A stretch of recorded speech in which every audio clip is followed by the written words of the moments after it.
Bem-vindos a mais um podcast Cidade em Movimento. Neste episódio estaremos com Michelle Poyourow. Michelle é norte-americana e passou a infância e a juventude em Los Angeles, na Califórnia. É filha de uma ativista pelo transporte público e a vida levou-a, no fundo, a tornar-se também especialista em desenho de redes de transportes.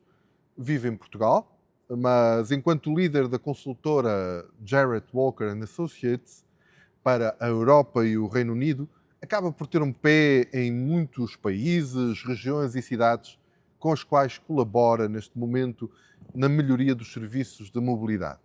O trabalho da Michelle, como vamos perceber, vai do planeamento territorial mais abrangente ao detalhe das ruas completas, capazes de albergar vários modos de transporte.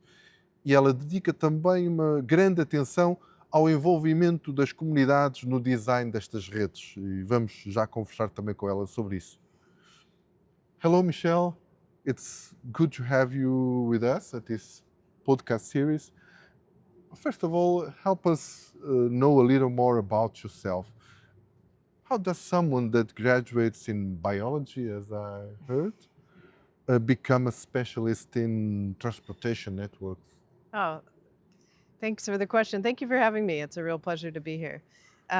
There are two versions of the story. Okay. One version of the story is that I was working in biology and I was a young person riding a bicycle around my city, which was Portland, Oregon in the US. And as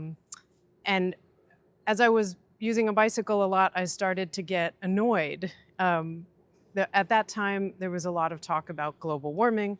There was a lot of talk about peak oil and the need to drive less. And I was biking to work and I noticed that my colleagues were being paid for car parking and I was not being paid for biking. The condition of my bike ride was really terrible. There was nowhere nice to put my bike.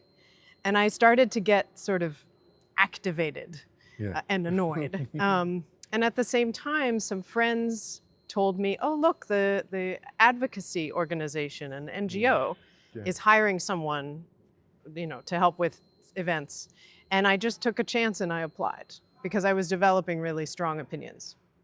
And then through the work at this advocacy organization, I became more interested in transport planning. And through working in transport planning, I became introduced to Jarrett Walker, and he hired me initially as a consultant. And then we started working together, and I just found public transport so fascinating that I joined him as staff very early in the life of the firm. That was in 2013. Okay. So my entry to public transport was bicycles. It's bicycles. So that's one version of the story. That's the very American version in which I have a unique experience and I make all my decisions. The other version of the story is that my mother actually has a master's degree in urban planning. Okay. And her thesis was on changes to a bus network. And I didn't even notice this coincidence until many years after I started working at Jarrett Walker Associates. And my uncle made a joke about how I was making good use of my mother's master's degree. And I thought, oh my gosh, I feel so independent and I think I have chosen my own life and actually I'm doing the thing I watched my mother learn when I was a child. So two versions of the story, but those are both true. But surely she influenced you. Of course. Because she was an activist. Evidently, She had a thesis, but she also was advocating. Yes. I don't know, in LA, where you spent your first years. Yeah. And also I used the bus when I was a child immediately. As soon as I was 11 years old, she started putting me on the bus to go places. So. Okay. A very good influence. And then you started working with Jarrett Walker. For what I've seen, this company and you have been working in lots of places in not only North America, but even in Europe. You are now working in Europe. What has been till now your most challenging project, if there is one? Well, we did some work in Russia before the war. Okay. And that was challenging for a specific reason. Our So we are highly specialized in the design of bus networks. And this means that we are able to work in many, many different cities. And part of what makes our approach to the work unique is that it's not only a technical project, it's also a social and a political project. Okay. So we're doing technical analysis, we're understanding the bus network, but we are also discovering the choices that the local authority needs to make. And these are choices that don't have a technically correct answer. Yeah. So Definitely. reasonable people will have a disagreement about whether you should choose A or B. And what we do is we facilitate the choice. We facilitate the debate and the understanding so that the authority can make that choice. What was difficult about working in Russia, which in retrospect makes a lot of sense, is they really skipped the social and political engagement. They were willing to just come up with a plan and implement it. They wanted a technical work. They wanted technical work, and they wanted, and they weren't interested in as much in consulting the public, right? No, I think we did excellent technical work, and we designed very good networks, and our work in Moscow was implemented. But everybody we worked for there is now gone, you know, because they are passionate about a democratic society, and there's no place for them now. Sure. So it was interesting work, but it was also difficult in that way. Yeah, I was asking for a challenging. Yeah. That was. It was challenging. Yeah, that was. But we worked for some wonderful people, and I'm sorry that they aren't able to stay for their own sake. Yeah, but normally you are people who hire you, or the company you work with. They are trying to improve public transport to make their networks better. What are they searching for? Normally they're searching for the easy win. Easy. And there's no easy win. They hope They hope. that their network is so inefficient. They use the word inefficient with us. They say, our network is so inefficient, surely you can redesign it and it will be better, and everyone will agree that it's better. And use it. And unfortunately, this is rarely true. Yeah, we can talk a little bit. Most bus networks are somewhat inefficient, but actually what's difficult about public transport planning is that people disagree about the goal. Oh, okay. So one person may say the goal of public transport is to have a bus line in every neighborhood. Everyone should have a bus line nearby. And someone else will say the goal of public transport is to move thousands and thousands of people Mass so that we transit. don't have so many cars on the road, so that people have economic mobility. These two people, they don't know it, but they disagree. They actually disagree about why we have public transport. If you put a bus line on every street, you're dividing your service into so many lines that every line will only come once every 90 minutes, maybe. They won't serve anyone. People don't want to, they won't choose to use public transport if it comes only every 90 minutes. If you want thousands and thousands and thousands of people to use it, you have to concentrate and focus where it's really useful and where you can offer a really good frequency all day, every day. But then you're not on every street. You're not in front of everyone's house. So these two people have a disagreement, and they don't know they have a disagreement. So you stand in the middle. Well, Look at the middle. and this is when people start talking about inefficiency, our next step is to actually define that. Okay. Because one person's inefficiency is another person's social inclusion. Yeah. So we have to use more precise words to describe the goals. When people say what they care about with public transport, we're always asking them to be more precise. What do you mean by that? When you say inefficient, what do you mean? When you say inclusion, what do you mean? Until they describe something that is concrete and real. Okay. Whether it's a bus in front of everyone's house or a lot of patrons using the bus. So now I've forgotten your question, actually. No, you are answering the question. Oh, you asked what do people ask for? What are they hoping for? They ask many different. Different. They're things. hoping for Yeah. the easy win. they're hoping that their network is inefficient, I was and we can come in with I was commenting that there's no easy win There's as no far as easy I know win. in public transport. yeah. What there is difficult choices, is trade-offs. Yeah. So that's our job, is to help people understand the choices, understand the consequences of the And make them. choices, and then choose a direction. Yeah. Okay. You spoke about using precise words.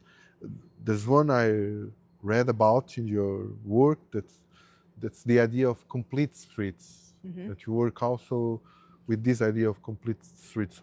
What are complete streets, and what made you interested in working with it? Well, I've first worked on complete streets as a bicycle advocate. So at that Okay. time, to me, complete streets meant you could bike on the street. Also, yeah. But once you're trying to work in public transport, cycling, walking, also accessibility for people using wheelchairs or mobility devices, and curb access. I'm not sure what you say in Portuguese, but Yeah. Okay. the need to manage parking and Yeah. to manage car services. It's incredibly challenging. And I think I am now of the opinion that not every street can be great for every mode. Yeah. But I think if a city does a good job of planning complete networks for every mode, then it can be acceptable if one street doesn't have a bike facility Okay. or one street doesn't have a bus lane. But that's because there's a complete network that is strategic, Yeah. that And serves nearby the bus traffic, that serves, allows people to access a place by bike. I do think every street needs to be excellent for walking. That's the first step. Every street. I can't think of a reason a street in the city would not be good for walking. Because we walk every day, and we walk when we want to Everywhere. get our bike, when we want to get our bus, even our car, Even if the it's car. parked. Yeah. So I don't think it's a street. I don't think it's a city unless there's a sidewalk and a place to cross. but strangely, we are getting to that idea only a few years ago. If we made this interview, I don't know, 20 years ago, in the United States or even in Europe, the idea that walking should be on the top priority was not so Mm-hmm. extendedly comprehended. Why is that? Do you think it's because there was so much enthusiasm about cars, or that cars came with a status? That if you have a car and you're not walking, then We have you're more kind of successful? we have that kind of problem, but also we have this issue we were talking about before the interview. That is, our language and our way of thinking is very influenced by this modal normativity. It's like, as my youngest daughter says sometimes, that people have a car in their head, parked in their head. So they talk as if they were cars. And then this influences the way you look at space, the way you understand it, the way you prioritize who should be using it first or in better conditions. And this is so, 4 or 5 years ago, we had our previous prime minister presenting, the Green Week or something in Lisbon, saying, from now on, all the government staff will travel by electric cars around Lisbon. And then he had this Dutch guy on his side, a former vice president of the European Commission, Frans Timmermans. When he said that, Frans looked at his side, but why cars? Why couldn't they do some of the job part of the job by bike or even walking. So the cars were presented as the only solution for every mobility problem. Yeah. You know that? Yeah. Because I have a photo of the Diário de Aveiro, our Yeah. local paper, and there's a headline that says Câmara de Ilhavu, I say it in English, has new urban mobility solution, and it's a photo of 6 electric cars. Okay. I thought, cars have never been an urban mobility solution, and they never will be. It doesn't matter if they're electric. They're a suburban solution and a rural solution. Yeah. And even then, not a great one, but they're definitely not an urban mobility solution. Yeah. The question is also that the decisions have been made by specialists that 20 years ago were thinking in a way where, in fact, okay, we had public transport or transit, trains. In Porto, the discussion was about metro also. It was being built in that moment. But we're always discussing, one more lane, one more highway around the city, one highway to take cars from the inner highway. And people were not involved in the discussion. And coming back to our conversation, I would like you to tell us from that previous experience in the Bicycle Transportation Alliance, now is known like Streets Trust. It's a beautiful name, Streets Trust, Modern Bicycle Alliance. How did that experience influence you in the question of putting people participating in this debate, in this discussion? People that walk, people that bike. And please tell me if in the US you have the same problem here, that we have some organizations representing people that cycle, that use bikes, but we don't have so many organizations representing and people who walk. I don't know why. Yeah. It's the same It's thing the same, there? yeah. And what were the lessons from those days? I think one big lesson I learned is it is very, very hard for people to imagine the future being different, especially when you're talking about their daily life. Yeah. So when you talk about how in the future maybe they could ride a bicycle, or in the future maybe their children could ride bicycles, or their children could walk to school, or maybe they would take the bus. It's inconceivable, because I think each of us, we're so limited by our current experience that it's very hard to imagine those things being possible. You picture yourself riding a bicycle on today's streets, or you picture your children walking to school on today's streets, with today's sidewalks, with today's drivers. With no trees today. But actually it could be different. It could be so different in 10 years that you actually naturally make a different choice. That's one thing I learned. Another thing that I've learned from all of my work in transportation is people don't so much change their life out of some big feeling that now they must change. Now it's time to ride a bicycle. Now it's time to take the bus. What happens is their car breaks. And when their car breaks, they go looking. What are my other options? Can I take public transport? There's a bus. No. Or can I take public transport? Oh, yeah, okay. I guess maybe I can take public transport. Does my bicycle still work? Yes, I'll try biking to work. If it's not a terrible bike ride, maybe they do it the next day. If it's not terrible, maybe they do it the next day. So things change, and it's things changing that cause people to change their behavior. Their car breaks, they change jobs. Their new job is in a different location. They lose their car parking space at their job. They move apartments to a different location where it's harder to drive or whatever. They lose money right? And they have an Yeah. economic change. Now they Okay. need to economize. Fair So to- all these external forces are opportunities for people to make a discovery. People often ask me, how can we make people take public transit? And I say, you don't make anyone take it. You make it excellent and useful Yes. so that they can discover it. And they will discover it when something changes in their life. And that becomes their invitation to try it, and then it's useful, and then they keep using it.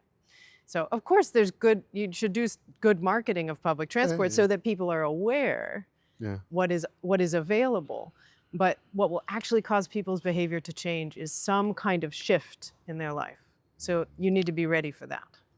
And then I presume, tell me if I'm wrong, that urban planning has a role on making that change happen. Yeah. If this anyone who has to decide what to do with the space available, decide that there's one less lane for cars and Mm-hmm. giving that lane to bicycles or making the sidewalks better, Mm-hmm. they are influencing that decision. Right. The supply of car parking, the Yeah. price of car parking, where the housing is located.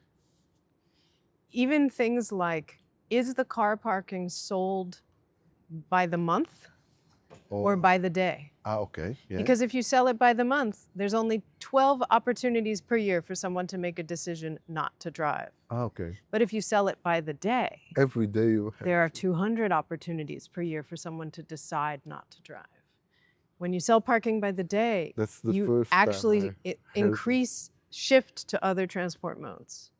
Okay. So even things like that, you have to be ready for the change. You have to encourage the moments in people's lives that allow them to Mhm. discover a different mode. Okay. Yeah. Okay.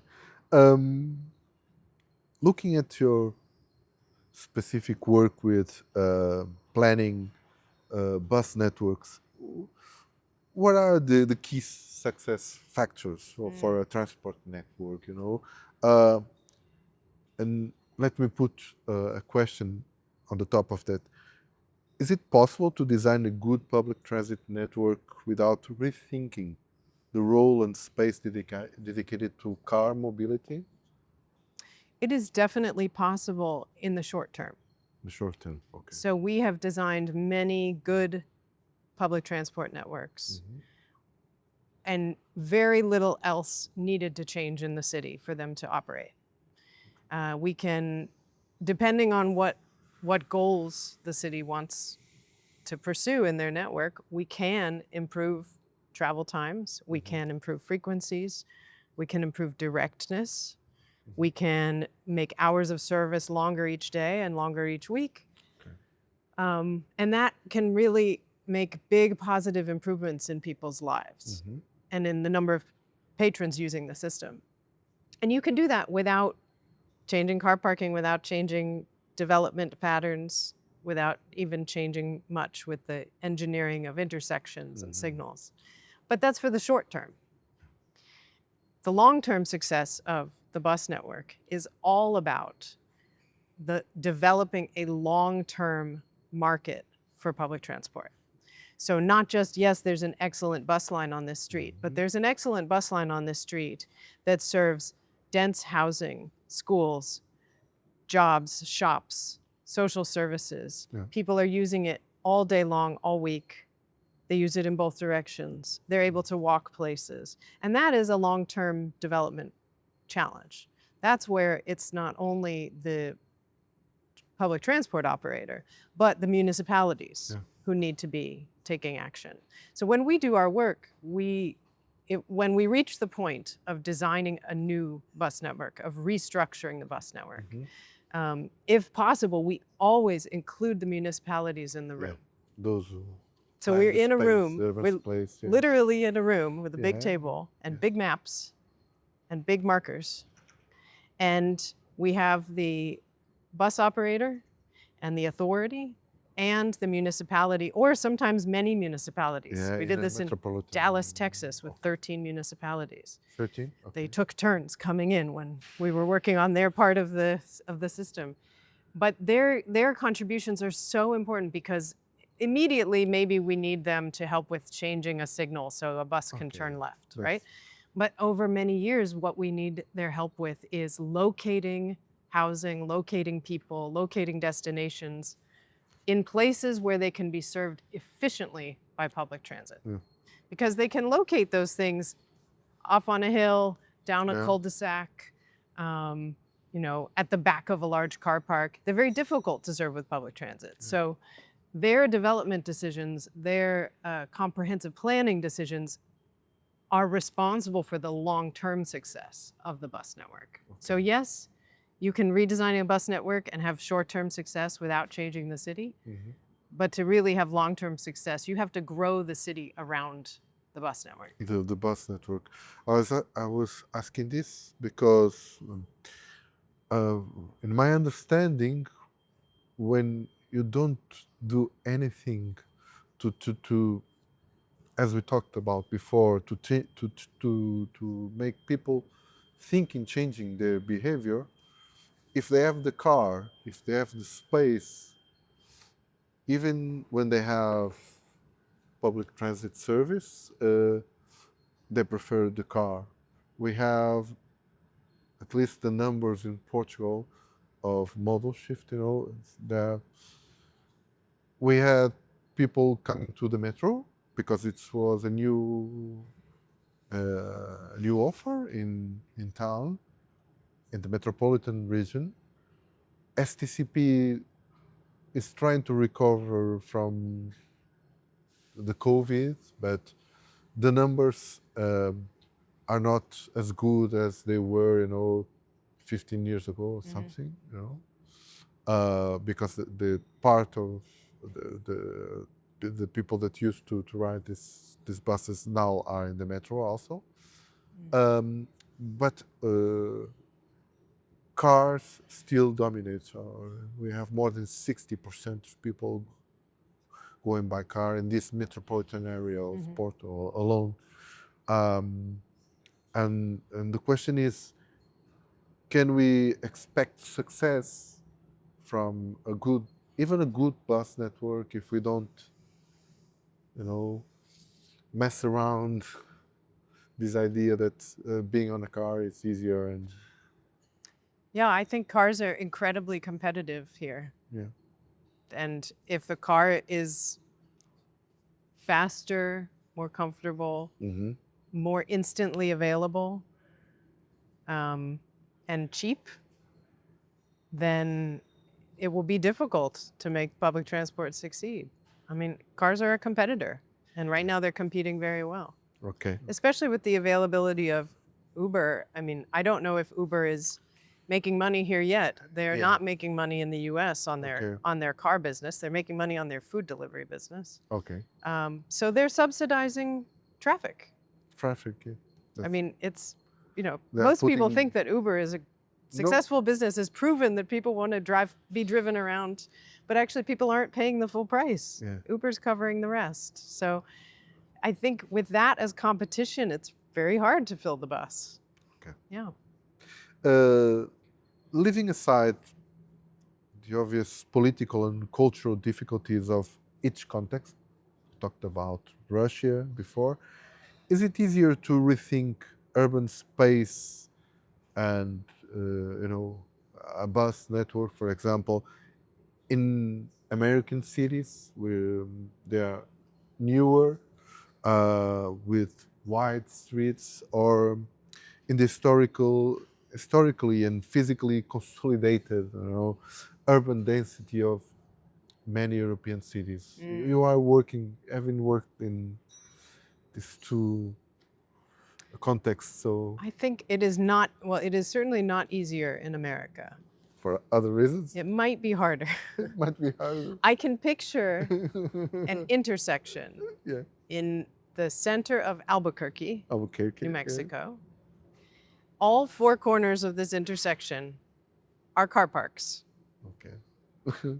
On the street, on all 8 sides is car parking.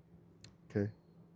And people objected to the removal, So that the bus the could... conversion of some of those parking spaces on the street. It wasn't actually for a bus. Oh, okay. But at that point, you have to ask, what is the car parking for? If the only thing nearby is more car parking, why is this car parking important? But it's important. Yeah. So it seems like it doesn't matter very much how much space there is. Okay. It doesn't matter how much car parking there is. People are really afraid of changing the streets and changing the space. Changing their habits. And changing their habits. And also, I think driving is just so unpleasant in most of the time in a city. Driving is miserable. And so anything you propose to change, people's reaction is going to be defensive and fearful because they're really unhappy. It's like while they're if driving. we were stalling their vacation travel. That's the good part of going in a car. It's having a vacation travel. Looking But it at isn't. I mean, look, landscape, if we go look at the people sitting at red lights in their cars or sitting at the end of a long line to get on they're the annoyed. freeway, they're so annoyed. And they're really annoyed when they have to look for parking. But then you talk about it and they fight for it.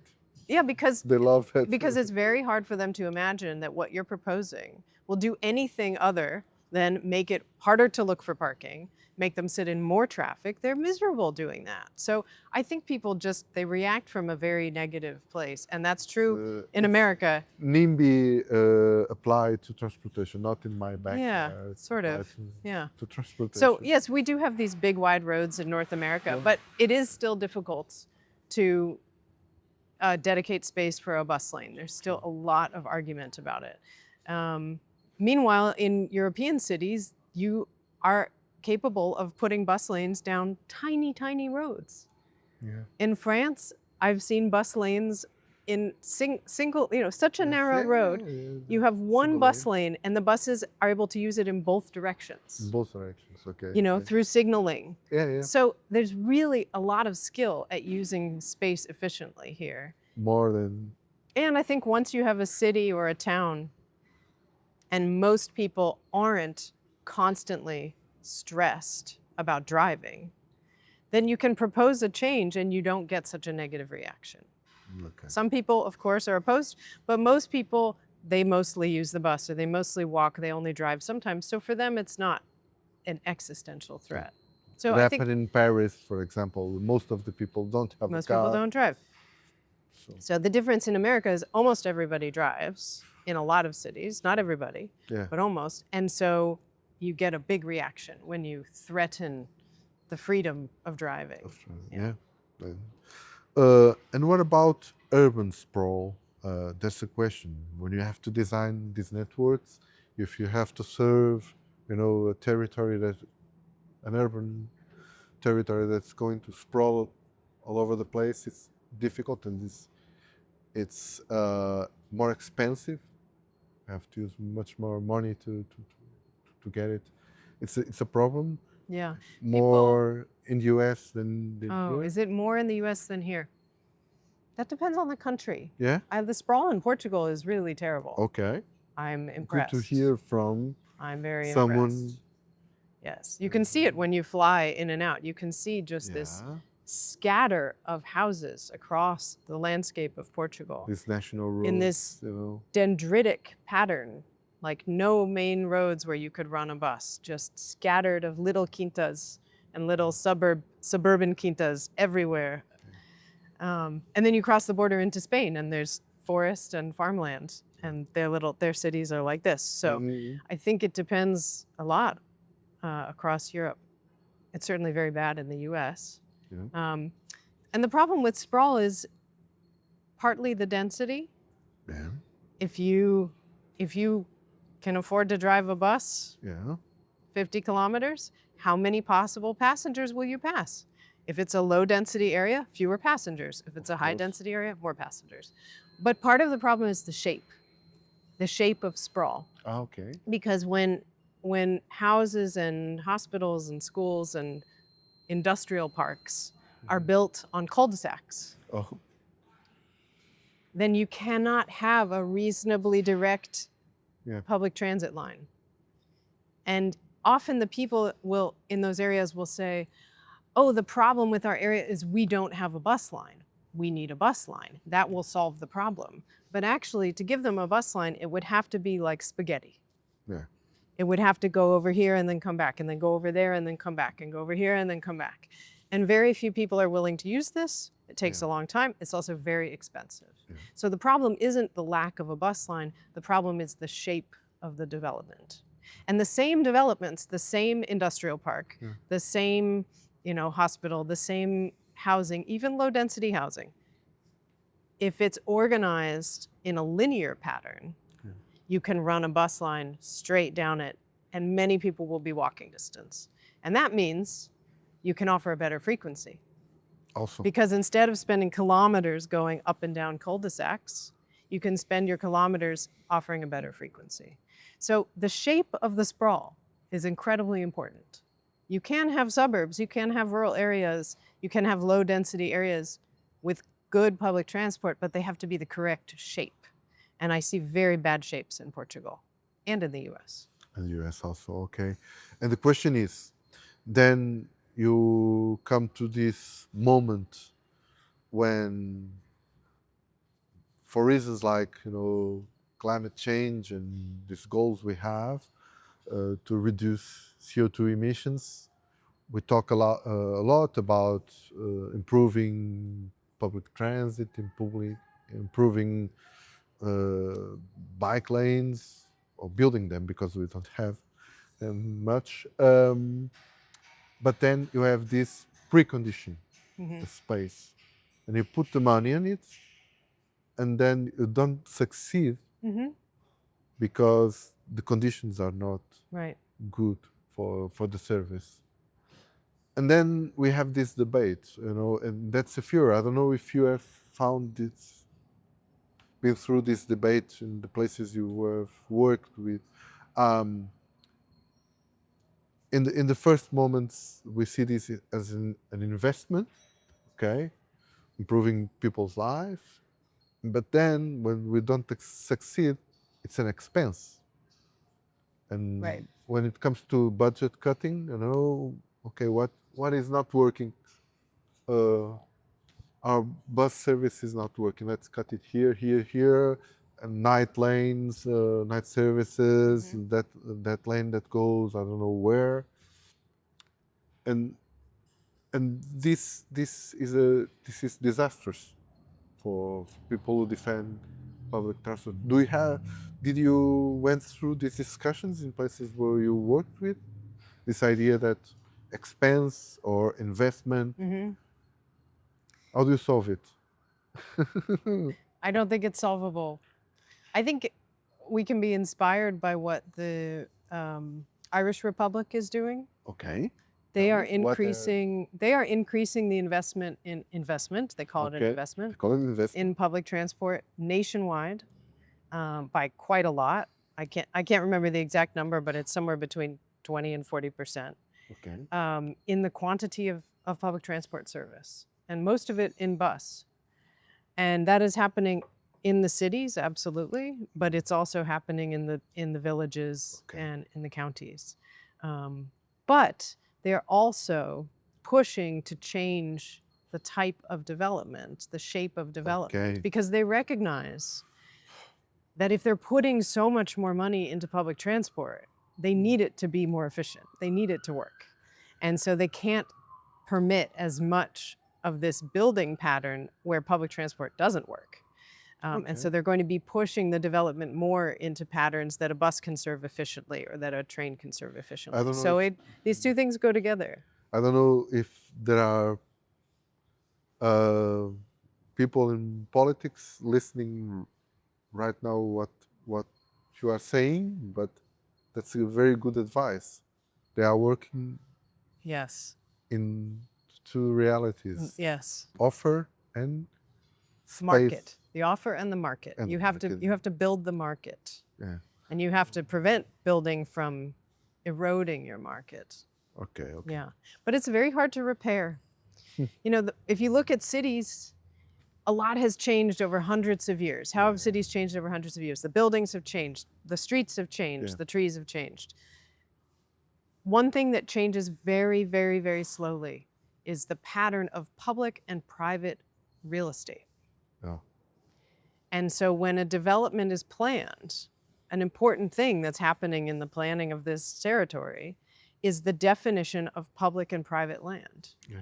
And if you fail to organize the private land around public land in a way that will be oriented to public transport in the future, Public interest. this is very hard to change. Yeah. Because now you have this scattering of private land and all these private parties whose interests are no longer aligned with efficient public transport.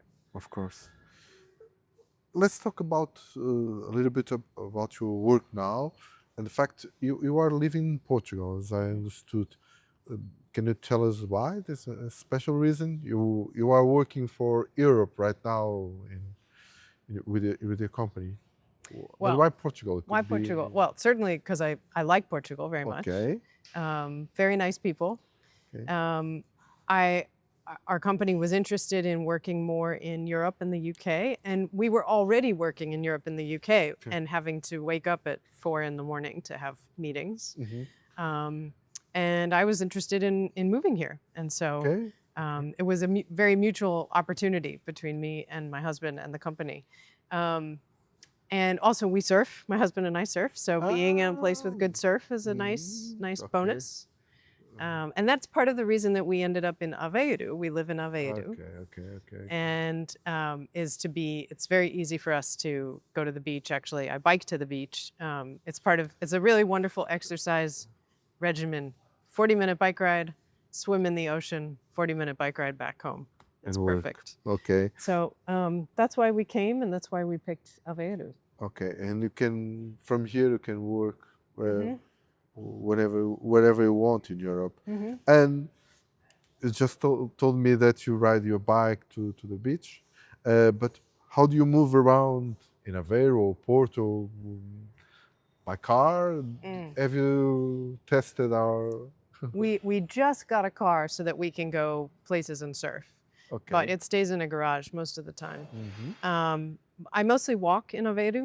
I find the bicycling conditions actually quite bad. Yeah. I don't like biking in Aveiro, and I'm told that it was a very famous cycling city decades ago. Cycling capital of the country, they say. I find it unpleasant now. But what I love about Aveiro is it's so lively because it's dense. It has so many shops, so I can do a lot just walking. Go to the market, go to the hardware store, Ferragens, go to the pharmacy, go see friends, go to the bar. So I mostly walk. Actually, I find the walking conditions are also really quite bad, but as long as you always look at the ground, you won't step in a hole. And it's very enjoyable to be in a city that's so lively. It's very culturally lively, it's very social, and we can do everything we want to do most days just by walking around. Okay. And then let me ask you this. When you get on a bus like this one we have behind us, do you manage to only feel the ride or look at the landscape, or start analyzing, if the service is good, how is the bus? I don't know. Well, Does it work? by the time I'm on the bus, I've probably finished analyzing. Okay. I have to analyze until I get on the bus. So for example, to come here, I was going to take the train, Okay. but I missed my train connection by 5 seconds at Campania. I was reaching for the button and the train pulled away.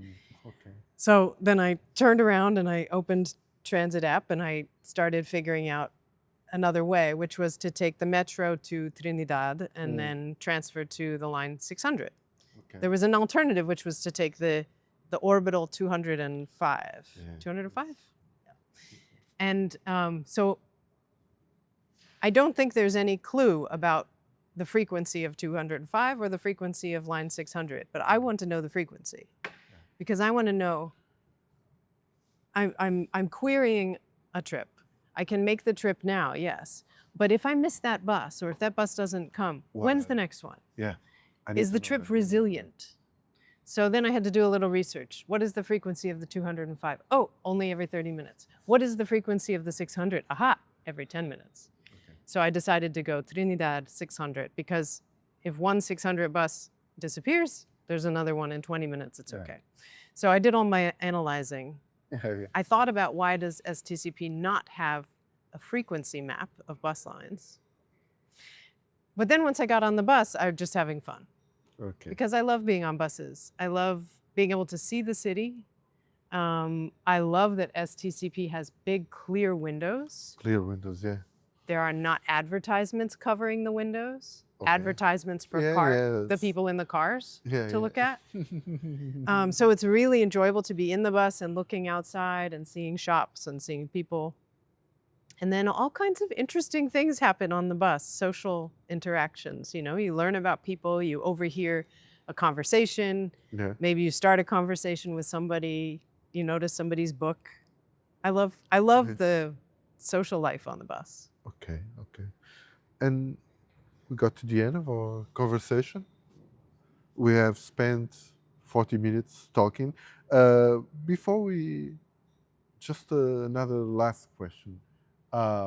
We talk a little bit about cars here. Do you think that we can cut transport CO2 emissions, while maintaining our model ratio, using cars mainly, or do you think that electric cars alone will solve the problem, as we are hearing and reading about, or do we have to invest more on stuff like this, machines like this? I'm skeptical about electric cars solving the problem. Yeah. I mean, I think we should certainly be using electric cars, Yeah. but I remember in the 90s when there was a lot of talk about how energy efficiency was going to reduce our energy consumption. So compact fluorescent light bulbs, energy efficient refrigerators, energy efficient clothing washing machines, that these would reduce our energy consumption. But what happened? People just they had more lights. More lights? They have bigger refrigerators. They wash more clothes more frequently. If you look at energy consumption and the introduction of more efficient appliances and technologies, it doesn't reduce energy consumption. It allows us to consume more. Or it allows us to consume more for, at best, the same energy. Thinking that we are doing the right thing. Yeah, thinking we're doing the And with right electric cars, it happens the same. thing. I know multiple people some who studies now drive more. instead of taking the bus or instead of getting a ride with a friend because they're in an electric car. So they don't have to feel guilty about it. So I think I am suspicious that it won't help because first of all, I think when we make things cheaper or more efficient to the consumer, what we see is more consumption. And second, I'm skeptical about the amount of energy and natural resources needed to create the electric cars. The batteries are not inconsequential as an energy sink. We know that. So the other thing is that this is a little bit related to is driverless cars. I think there's a lot of excitement that driverless cars will solve some kind of problem. And I think it will make things worse before we gain control and we make it better.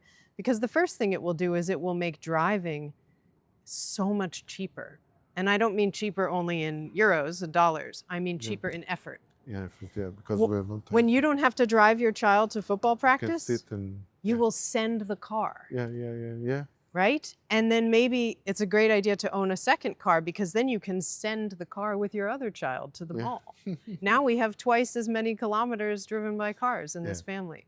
That's going to be... And we had the kilometers with no one inside coming No back one to the inside.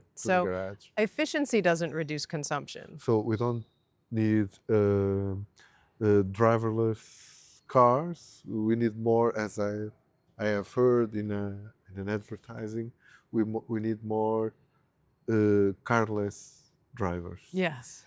That's the we, essence. we need to choose the types of cities and suburbs we actually want to live in. And then these tools can help us have those places. But if we just let the tool dominate, we're just going to get more and more of what we don't want. Okay. Thank you, Michelle, for this wonderful conversation, for participating in our podcast. Assim que nos escuta, agora em português, desse lado, que nos escuta e que nos vê também, muito obrigado e pode acompanhar estes podcasts nas redes habituais e no site STCP também. Obrigado.